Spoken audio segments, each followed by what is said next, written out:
Welcome back everyone to more AI gameplay in iRacing.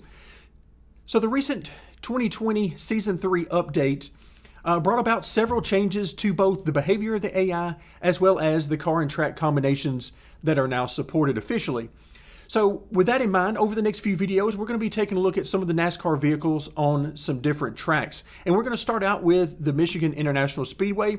I chose that one simply because it is so wide, has 2, 3, or even 4 grooves available for racing. So to give you an opportunity to see just how the AI use these multiple grooves and how they behave as they're in and around each other in traffic.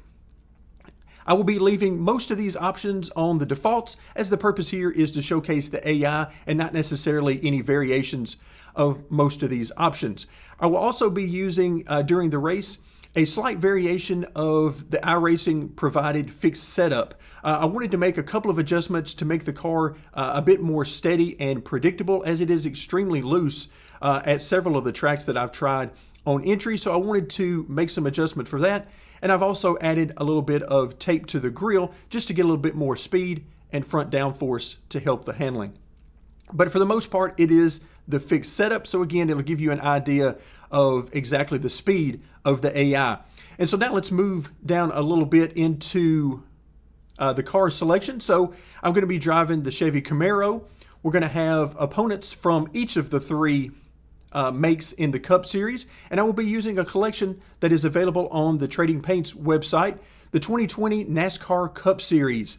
Now, I'll be putting a link down in the description below so that you can find this collection for yourself. Thank you very much to Zach Carr, who provided this collection through the Trading Paints website, as well as to all of the individual painters who made their schemes available so that those of us like me who don't have very much skill in the painting department would have them available to you. So again, thank you very much to both Zach and the individual painters for having this set available.